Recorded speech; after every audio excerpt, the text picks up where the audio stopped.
We do have a open study session this evening. It's the Mid-America Regional Resource Sharing Agreement. Our Chief Desautel will present this program and how it will benefit our region.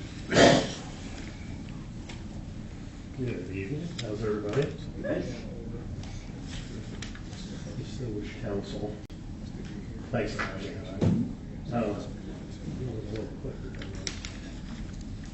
It's right there. Okay.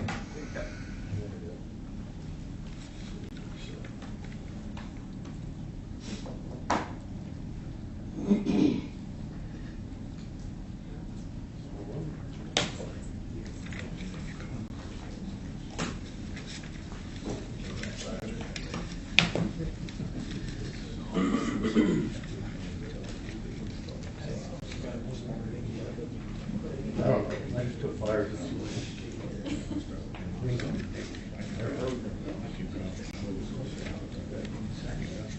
Sorry about that. I'm actually better at fire and EMS. So this agreement's been around for quite a while.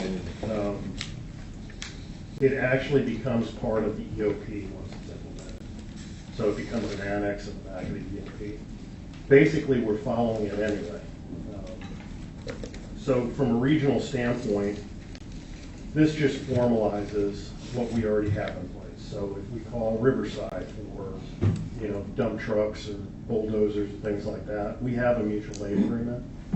But this takes care of the entire region. So we can actually pull assets from the Kansas side, southern Missouri. It just formalizes all of those relationships. It's designed to strengthen the resource sharing across the bi-state area. It's and implement FEMA, NIMS best practices. So the federal government after Katrina really wanted to see emergencies handled at a local level. It takes the feds sometimes 7 days to get in on a disaster scene. So all emergencies and disasters start and stop at a local level. So this just kind of formalizes it. But it helps communities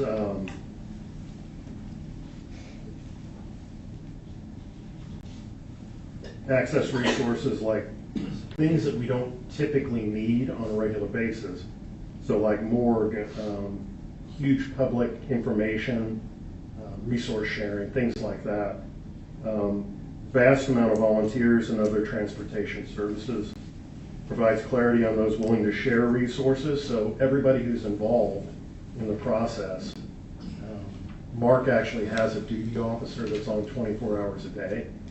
I would have to make a phone call, and they would actually start gathering up these additional resources for us. So it also defines liability and sharing between jurisdictions. This is going to be a real short PowerPoint. The safety net agreement regional resource sharing. It supports detailed operational agreements, which did I include that in your guys' packet, the annex? It's probably a 140-page comprehensive document that outlines the steps that we follow and how it integrates into our emergency operation plan. I did bring a copy of it, if you'd like to see it, just to give you an idea. But this would actually become a formal annex in our emergency operation plan. So we follow this anyway in this region, but it's pretty comprehensive. It covers every aspect that we would need. So the plan itself is not intended to replace existing mutual aid agreements, and it's supported by the following agencies. They were actually the participants who designed and developed this regional plan. So most agencies had input on this by going to the MARC meetings and the EM meetings. So it's pretty straightforward. The actual document itself, I did include, and it lines everything out. There's only 9 pages to it. It's pretty straightforward.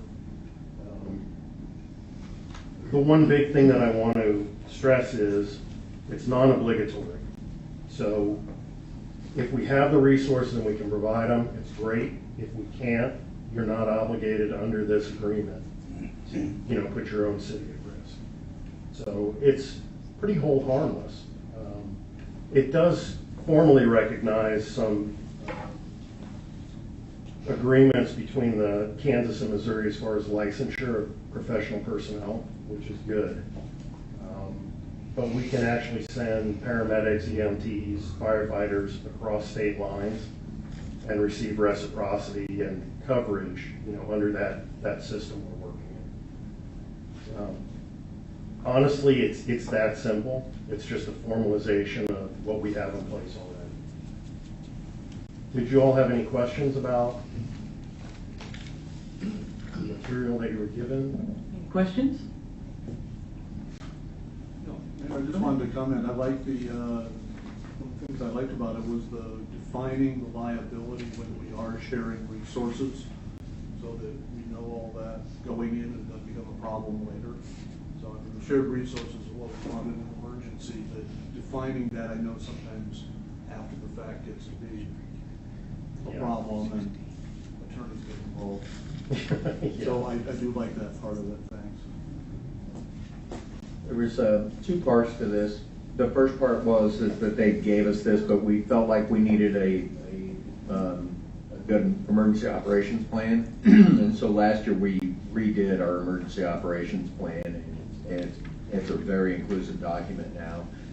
So we feel a lot better being able to go forward and enter into this agreement now on this resource sharing because of that. So that's why we have a little delay in getting involved in this. It's always good to be prepared. It is. That's all we had. Thank you. Thank you, Chief. You're welcome. We'll get started in about 5 minutes.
p.m.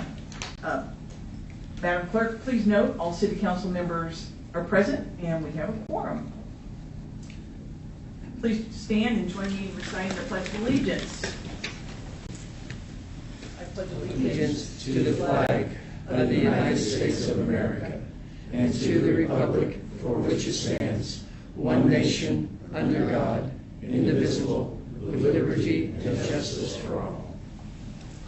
Thank you. Moving on in our agenda, we're at item number 4, approval of the agenda. If there are no changes or objections to tonight's agenda, it will stand as presented. Ready? Seeing none, stand as presented. Item 5, approval of the July 22nd, 2024 closed city council meeting minutes. Here's follow.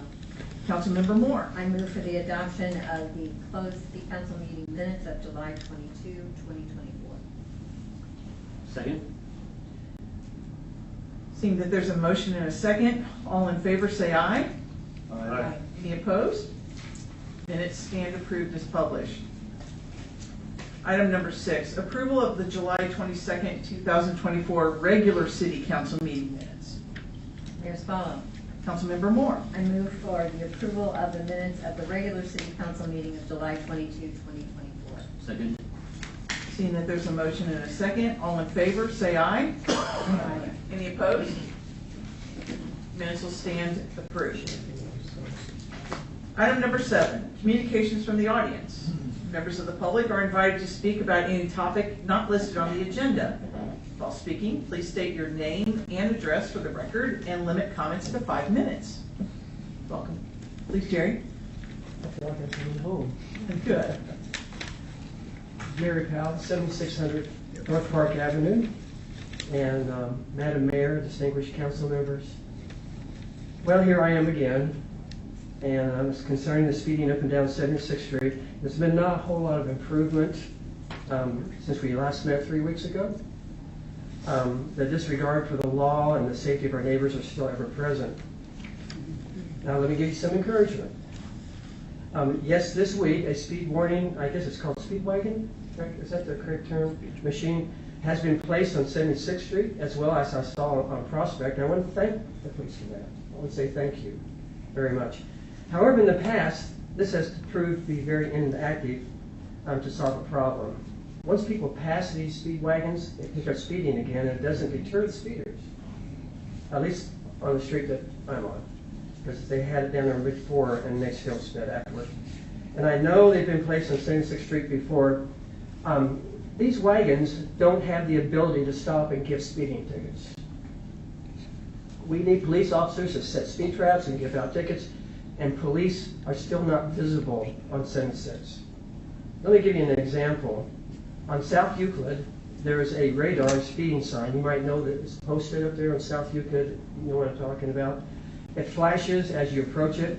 So I decided to do some investigation, and I went down and talked to some of the neighbors. I interviewed some of them, and I asked them, does that speeding sign help? And they told me a resounding no. They said it is largely ignored, and even the speed bumps that had been on there did not work. They said because they didn't go all the way across the street, they went halfway across, people weaved in between them, so the speed bumps did not work. And these are from the neighbors that live down there, so I thought I'd do a little bit of checking out and explain to them that's what's going on down and where we're at. I was excited, and I don't get excited about people getting pulled over because I could get that way too myself at times, but I was excited the day after our last meeting when a driver was pulled over out in front of my house. I thought, something's happening here. That's the last I saw. I was not aware, just to clarify this, I was not aware that Channel 4 was going to be here last week. But as a result, Pastor Bert and I, we put on the air, and the next day I received a phone call from Channel 5 News asking for an interview. They came out to my house at 7600 North Park, and our interview was shown for 2 days. They did what we have asked our police to do. They sat in front of our house and saw for themselves the speeding and the U-turns in front of the house. And they placed a camera in front of my home and recorded several hours of doing nothing but watching the traffic and documenting it. And that was also, it had a live news coverage from that.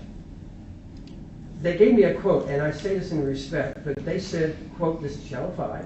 They said, we hope doing this will light a fire in the Gladstone Police Department to get something done. That was their quote. That's why they wanted to come on out. The motorcycles continued to race up and down the street. And finally, on Friday, I was at 2 locations to record the running and stop signs over a period of time. And I went and did some checking on this. Let me give you the stats on this. On Friday, August the 9th, this is 7600 North Park where my house is. I sat in my front office window and I observed. And it was from 11:20 to 12:20. And this is what happened here. In that 1 hour period, there was 20 cars that came to that stop sign, and out of the 20 cars, 13 ran the stop sign at 7600 North Park. And then in the evening, I went back out to my office, and from 4:15 to 5:15, there were 36 cars that came to that stop sign, and out of the 36, 26 ran the stop sign. But what really surprised me, and this is the little tab, if you want to see it. So on that evening, I went out to 7600 in Euclid. You know where that's at? That's a 3-way stop. And it was during rush hour, and I was really surprised at the amount of traffic that was at that intersection in rush hour. I really was. But this is the stats that I did from 3:25 to 4 p.m. on that evening. There were approximately 200 cars in that 3-way stop during that time period. And out of the 200 cars, 129 of them rode through or ran the stop sign. And that's just down from where, of course, the radar wagon is located. That's just right down the street from it, on the same road. There's no effect at all of the traffic that's going through there. No improvement. The traffic in front of our house, again, is the heaviest from 4 to 8 o'clock. And people have the tendency to pick up speed as they travel east. And this is important if anybody's taking notes. People have the tendency to pick up speed as they travel east on 76 from Euclid towards Prospect. That's where they pick up the speed. And there's nothing out there going on. There's no speed traps. There's absolutely nothing going on. And I'm going to continue to be here every meeting until something's done. I just want to continue to do that. I do want to say one other thing. I used to live in Green Valley. Anybody familiar with Green Valley? Yeah, very much. They're known, you don't drive down the main street past 25 miles an hour. And what I'm getting at is this. They have a reputation. You go past 25 miles an hour and you get pulled over. And that's happened enough times where word has got out in the community. They don't need radar signs. People just automatically know now, because of the reputation, that they don't speed down that street. I lived out there for 8 years. The same thing if you go down through Clay Como. Everybody knows you don't drive over the speed limit in Clay Como because they have a reputation of being pulled over. If we could get that kind of a reputation, that would be great. That's what I want to say. It's on my heart, and I'll be back. Thank you so much. I appreciate it. Thank you. Any other members of the audience like to speak? Bert? My name's Bert Comstock. I reside at 7600 North Park Avenue. Madam Mayor, distinguished council, again, thank you for letting me speak this evening. I was here at the last council meeting on July 22nd with the same concern of speeding down 76th Street. While I appreciate the one speed trailer that's been set up at 76th and North Highland, it's not enough. One speed trailer doesn't get it. If I can quote a couple things for you, which if you Google Gladstone City Council, your number one concern, your number one priority on Google, keep Gladstone a safe place with a focus on crime reduction, traffic enforcement, and recruitment and retention of high-quality police officers, firefighters, EMS personnel. Our police aren't present. There's no enforcement of anything going on along that road. And it's sad to say, you know, I brought up the last council meeting, there were school buses in the past that have run that stop sign at 76th and North Park. Sadly to say, since the last council meeting, I've seen school buses out with, I don't know if they're running their runs, getting ready for school, same thing. But I also saw a city vehicle run the stop sign and speeding down 76th. A city vehicle. Shortly after the last council meeting, actually 2 days after the last council meeting, the Gladstone, Missouri Police Facebook page posted this. Gladstone Police Department will be conducting extra traffic enforcement on Northeast 76th from North Oak to North Kansas. Please note the speed limit on Northeast 76th is 25 miles per hour. Stop sign violations will be enforced as well. Nothing's happened. That was off their own Facebook post, and nothing's happened. 3 weeks, nothing's happened. I just have one question: when's enough going to be enough? Is it going to be when an innocent life is taken because of someone running a stop sign or speeding down the road? A school bus getting hit, full of kids, injuries, possible deaths? By that time, it's going to be too little too late. As a concerned citizen, I respect and support my police department, my city council, and I want to work with you. And that's what I'm trying to do. That's why I'm bringing this to you tonight and 3 weeks ago. It's a mutual respect, though. I respect you, but I don't feel that as a concerned citizen we're getting respect from the police, because I don't feel they're listening to us and hearing what's going on. There is no police presence. Thank you for your time. Thank you, Bert.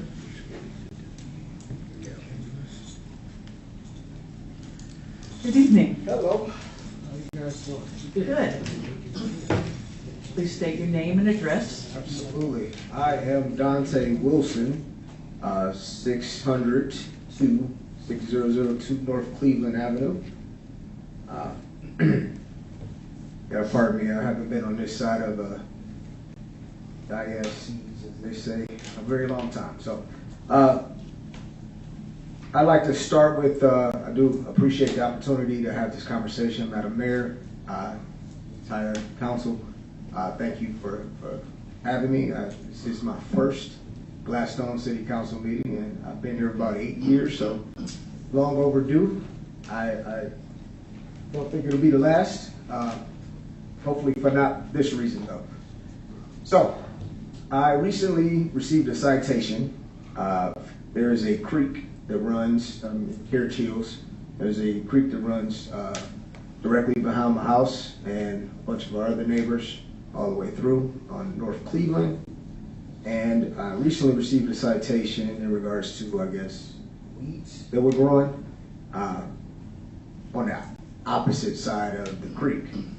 It was a bit confusing to myself and my neighbor here, Paul, because, again, I cut my grass pretty regularly, probably too regularly if you ask my son, who's my free non-union labor. So, I guess, by the way, I'm the president for UAW Local 31, so union labor is very important to me, but not when it comes to children. Child labor is just fine. But we cut the grass relatively often, weed eat, do everything we're supposed to do, you know. I make it, you know, almost an art form when we get out there and do that. But not on the opposite side of the creek, right? So that is, you know, as far as I was concerned, the neighbor's responsibility to handle that area of the easement. Apparently not, because we received a citation saying that, hey, you know, you need to get this cleaned up. I actually opened that letter a little late. And then there were some gentlemen in my backyard weed eating the opposite side of the creek, and I received a bill. Yeah. So, very confused. My neighbor also received a citation, something to do with his fence, which is ironic because he was in the middle of replacing it. So, honestly, I'm a bit confused. I was confused then. I reached out to the gentleman, I forget his name, that handles that. That works for the city, I presume. But I'm still a little bit in awe because I don't know, you know, if I own both sides of this creek. And that would be good news when I sell the house, because I didn't know I had that property. And it doesn't physically make sense for us to own the opposite side of that part, right? So I guess I'm up here again, hoping maybe that there can be some something gleaned from having this conversation with the council and just understanding, I guess, what's expected versus what I deem to be a little bit of an unreasonable, maybe an unreasonable ordinance or ordinance that was enacted unreasonably. Again, you know, we handle our property and make sure that everything's taken care of on a regular, and it would just kind of make sense that we maybe have a little more conversation if something is expected, as opposed to just delivering a bill and saying this is what it is. I do appreciate the time. I know you guys probably have no idea what I'm talking about in terms of the creek, but I do appreciate that opportunity to have that. I do have pictures as well that can kind of show exactly what it is that we're talking about. And then, I don't know how I'm doing in 5 minutes, but also in regards to that creek that floods every time we have a heavy rain, again, if this is a piece of property that I now, quote unquote, own both sides of, I'd like to know what it is that I can do to make sure that that flow happens and I'm not dealing with a flood almost up to my back door whenever we have substantial rain on that as well. So thank you for your time. Again, Dante Wilson, 6002 North Cleveland Avenue. Mr. Wilson, I would invite you to speak to any member of our Community Development Office. I'm certain that they could assist you in figuring out what your property lines are. Thanks. You're welcome. Yes, sir. Reiterate what I live one house to the north of him. My name is Paul Garcia. I live at 6004 North Cleveland. I live right to the north of him. I've lived in Gladstone. I moved here in 1995. I'll be here 29 years next month, September, the first part of September. And I'll vouch for him. Anybody that's lived in that, so when you come on my back door, he's right to the left of me, his backyard. And when that water runs in that, we call it a creek, you guys call it an easement. But at one time, they told us that they were gonna cement, and that's why I told my wife, I said, when he has a picture, the people that live directly behind the thing, they have a responsibility to it, but they said there's a post there, they said that telephone post, anybody that it runs north and south, they told Mr. Wilson and myself that we're responsible for everything north and south of this post, but not the people right behind there.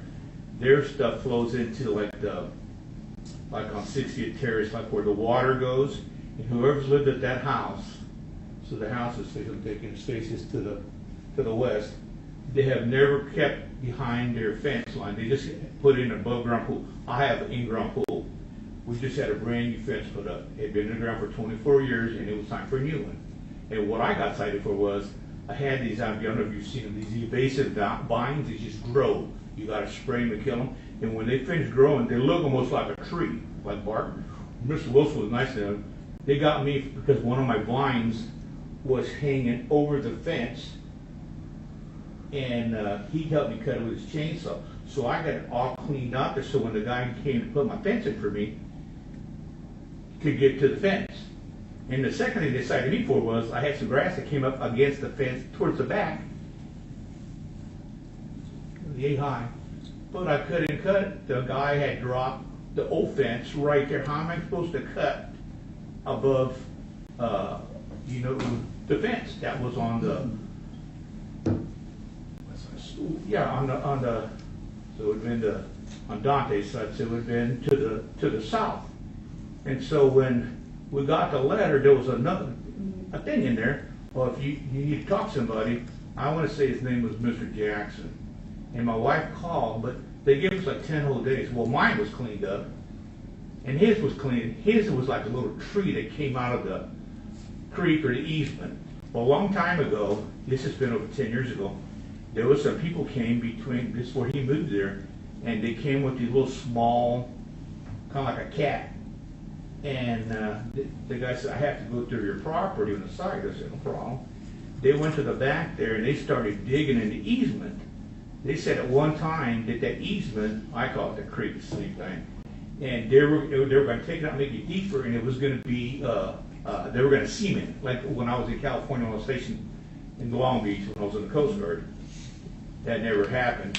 So now they're telling us all of a sudden that this property belongs to me and Mr. Wilson. If that was the case, why didn't they say then, you got to do something with this creek? This is your baby. They didn't say that. They said, oh yeah, we're going to do this. And now they're changing their story. So I told my wife, I said, when we moved to 95, nobody ever told me that we own part of that creek. And when I cut my grass banner, I have to go on the outside of my privacy fence. I have a privacy fence. So they're all around my pool, just for safety. And I always have a padlock. So if anybody ever jumped my fence, that's the only way they got in, because my thing is padlock both my gates. And they never told us that we own part of the creek. And when I cut the grass back, I cut on both sides of the creek. On my side, and my neighbor Roy and Shirley behind there, always cut it. And these weeds that came up that they cited us for is to the left of my property, but all of a sudden a man told us that that was part of our property. And I said, oh, used to be, nobody, when we bought the house in 95, nobody told me, oh, you own part of that creek back there. And so nobody's ever told me, you got to cut that. I just figured it's right there. So I cut it, Then I go across the creek. And there's parts you have to go when it's not have water, and you can't get across no longer. You have to go certain spots. You have to be able to get across. So his yard, anytime it gets any kind of water, I mean, where it runs, and these people that live next to this house that had this in-ground pool put in, they have a privacy fence. And there's like behind their house is like, I wish I should take a picture of it. It's just like little trees, brush, and it goes back to the south, and it runs into goes into the street. And whoever lived at that house has never maintained that. But yeah, I bet they didn't get a citation. Well, when my wife called the man on the thing, I don't know if he was smarter. He wasn't very, I would say, I thought he was kind of, my wife is real easy going. You can ask Mr. Wilson. He told my wife she was calling saying that we didn't realize that was our property. He said, my husband cuts around that thing. And he had been out there because he said, I saw that y'all got a new fence. I said, I'm $3,600 poor. I said, he just finished the fence. And I said, I couldn't cut that grass back there when he has the old fence laid on top of the grass. How am I supposed to cut the grass right there? That's where they cited me, those two things, the vines and that little piece.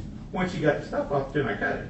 But I couldn't do it. Mr. Garcia, you've exceeded your 5 okay, minutes. Thank you. That's it. But thanks for letting me talk. Thank you, sir.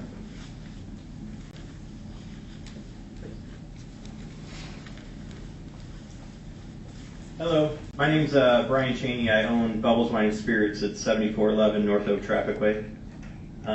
I would like to discuss the July 8th ordinance that was passed by the City Council concerning synthetic cannabinoids and my interaction with Gladstone PD and as well as City Manager. Thank you for taking my email. And exactly what was being carried at my store at the time is no longer in my store. I did carry a couple Delta 8 products which are identified in your ordinance. I was asked to remove all my Delta 9 products which are natural hemp-derived THC products.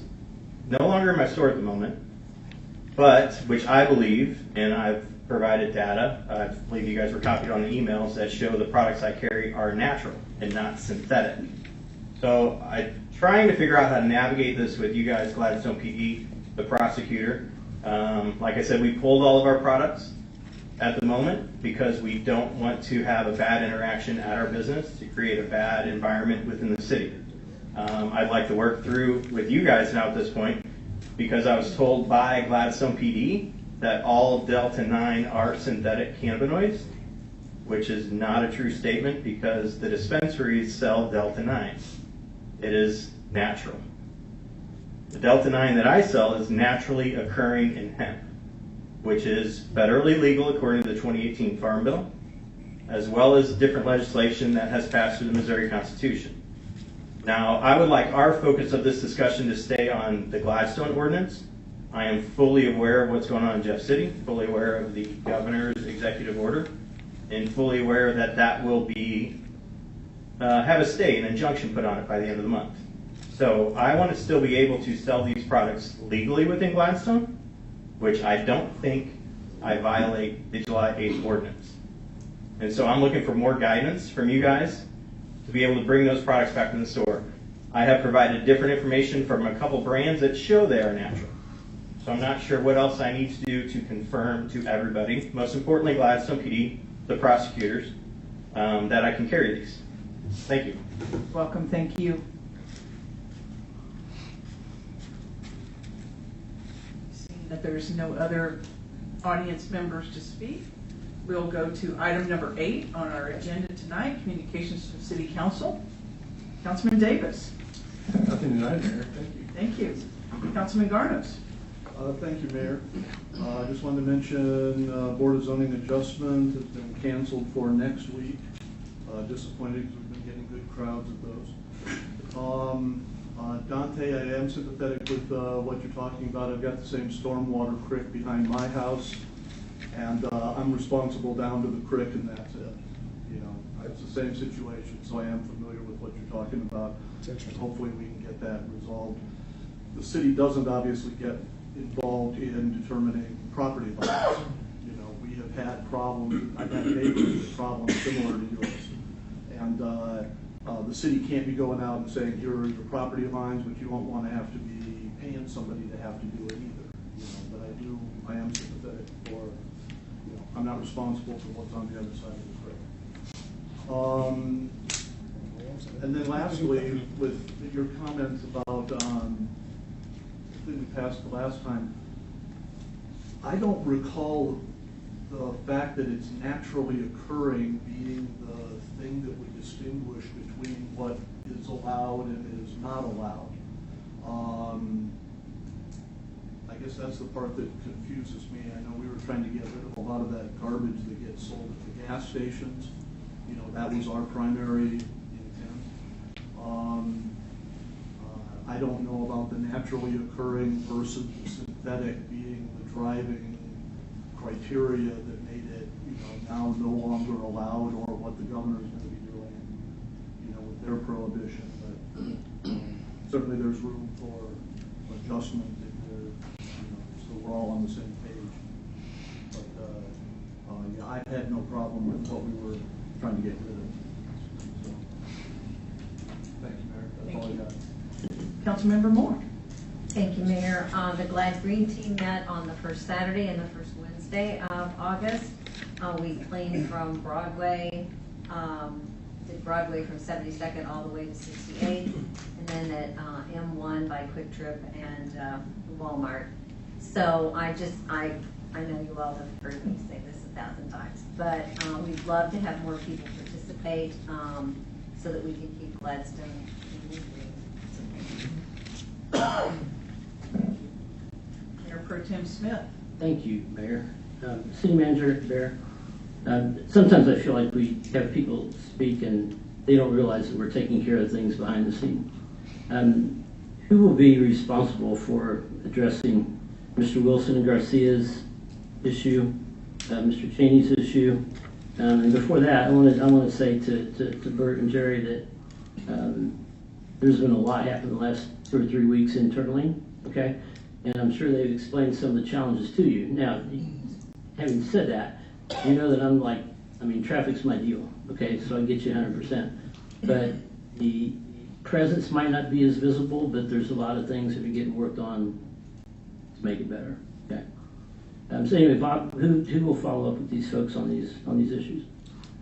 Regarding the property lines and the creek maintenance, I'll have the Assistant City Manager, Austin Greer, will actually reach out and visit with those folks.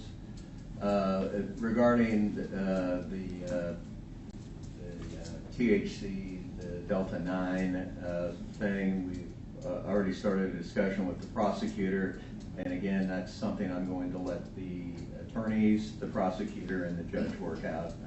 That's nothing I can get involved in. The ordinance is passed as is, and the governance order is the governance order at this point. And until that's rescinded, I'm not even going to speculate on whether that's going to happen or whether it's not. So we just got to wait and see what happens. And as far as the traffic enforcement, a couple things there. There has been a lot of internal discussion. There has been very increased traffic enforcement, whether they see that or not. I get the daily logs. I see the daily logs every day. I see the number of traffic stops and the citations that have been written up there, and I even believe the chief of police himself actually has written a stop sign violation up there too. So I know that there has been, the purpose of the speed trailer is two parts. It's one is a deterrent, but it's also a data collector. And so I know that's up there collecting the data so we can get the average speeds, we can get the time of day, the day of the week, so we can direct enforcement up there using the data. I like being data-driven. Traffic is my thing too. And so, yeah, we're kind of working behind the scenes on that, trying to see what we can do to rectify the traffic situation. Thank you. Thank you. That's all I have. All right, thank you. This past, not this past Saturday, but the Saturday before, I attended the Clay County 250 committee meeting. Clay County has a group of volunteer individuals that are organizing to celebrate this country's 250th birthday in July of 2026. So they are well ahead of schedule in planning and organizing for that. This is a nationwide activity that's going on, not just here locally, but federally. And so I would encourage any member of the public that would be interested in participating in that committee to reach out to me directly, and I can get you involved. But it is definitely something that Gladstone wants to be a part of, and in celebrating our country's birthday in 2026. Next item on our agenda is communications from our city manager. Thank you. Welcome. A couple of things there. Gladstone will be sending out a citywide test alert. If you remember, we used the alert system Everbridge that we purchased, and so we've never set out a test to make sure that everybody would receive that emergency test. So we'll be sending out a citywide test this Wednesday, and I believe we're going to do it in the late morning, and it's going to be to verify that the people are going to get it. So you'll be asked to respond on your phone whether you receive it or not. So don't be alarmed when we send that out. This literally is just a test. The municipal outdoor pool will close for the 2024 season on Monday, August 19th at 4 p.m. But don't forget to celebrate the season ending with our annual Dunkin' Dog event on Saturday, August 24th. And registration is currently open for the Atkins-Johnson Sunflower Run and Walk on Saturday, August 24th. The run benefits the Friends of the A.J. Farm Museum and the North Kansas City Schools Education Foundation. You can see more about that on the city website. The Inside Edition, which is the community newsletter, was sent out for August today. So if you're signed up to get that, you will have received that newsletter.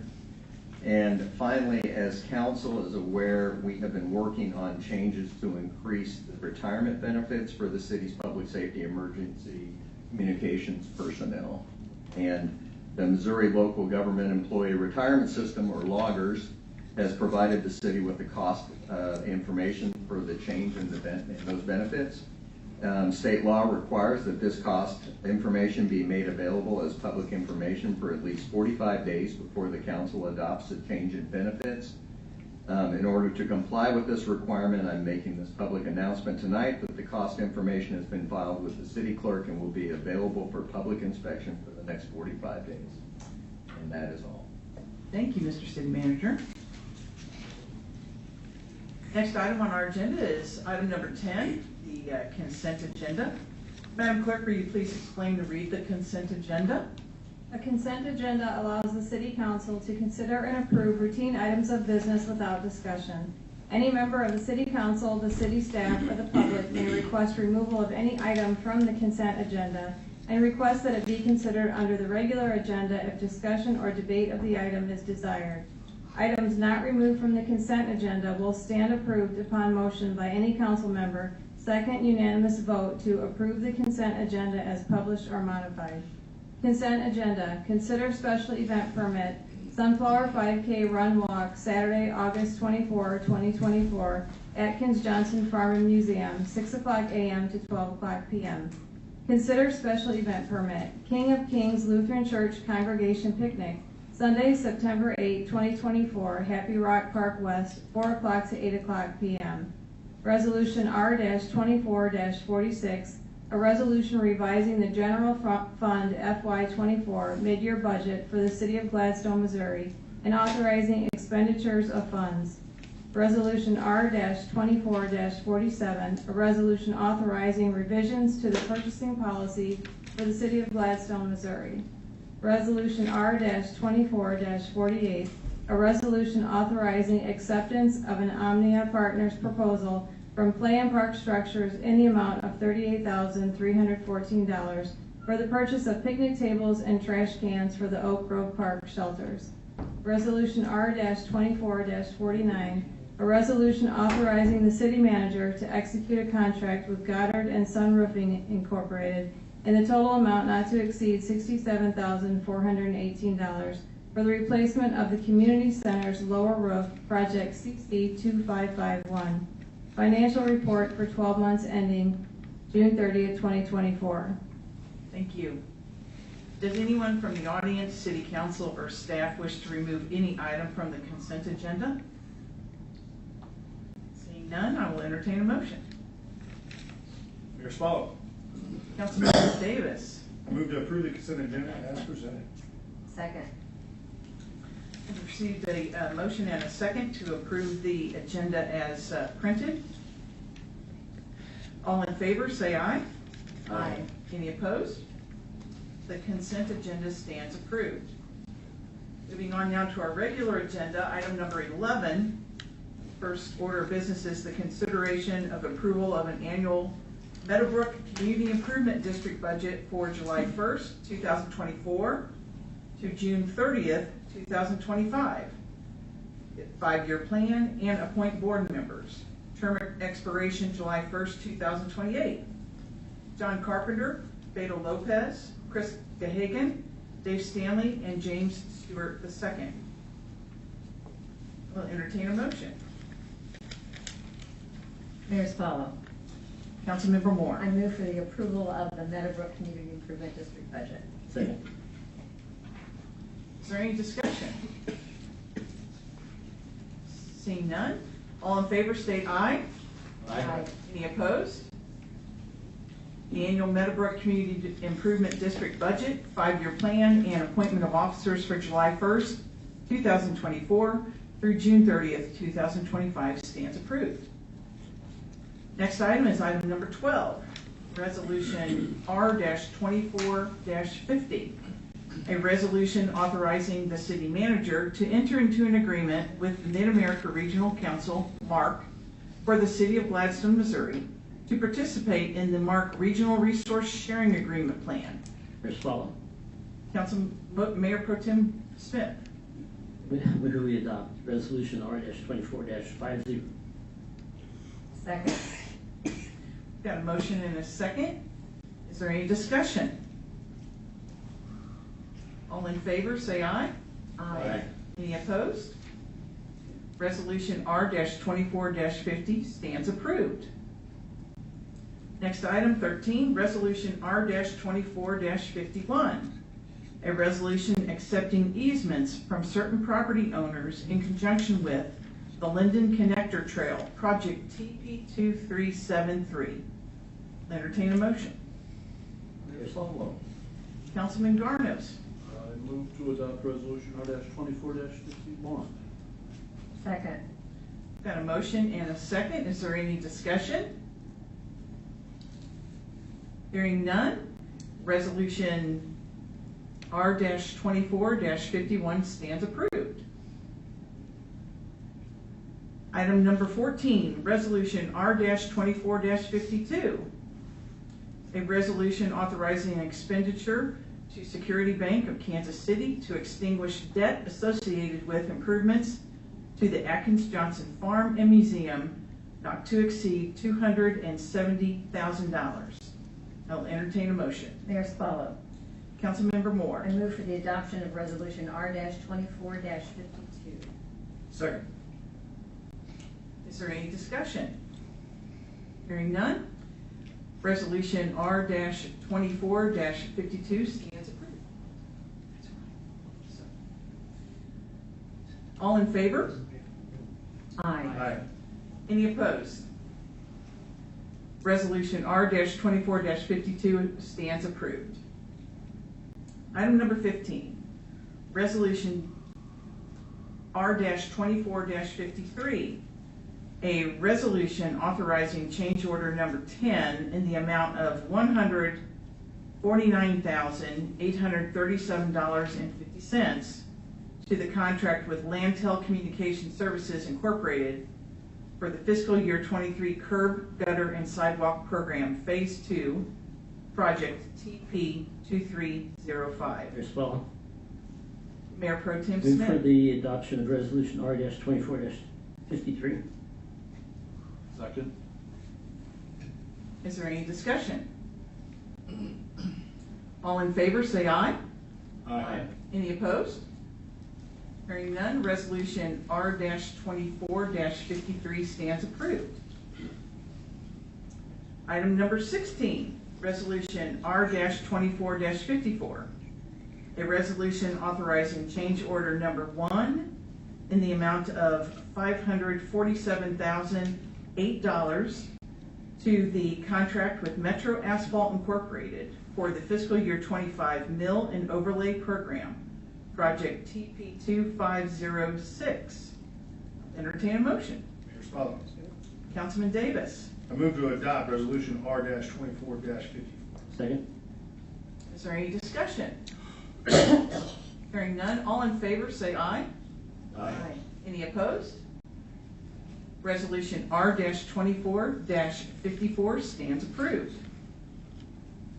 Item number 17, Resolution R-24-55, a resolution authorizing the city manager to execute a contract with CP Excavating LLC in the total amount not to exceed $559,288 for the Northeast 68th Terrace and North Bellefontaine storm drainage project CP 2432, pending Missouri Department of Natural Resources concurrence. I'll entertain a motion. Mayor Swallow. Councilmember Moore. I move for the adoption of Resolution R-24-55. Second. Is there any discussion? All in favor say aye. Aye. Any opposed? Resolution R-24-55 stands approved. Is there any other business this evening? Seeing none, we will adjourn.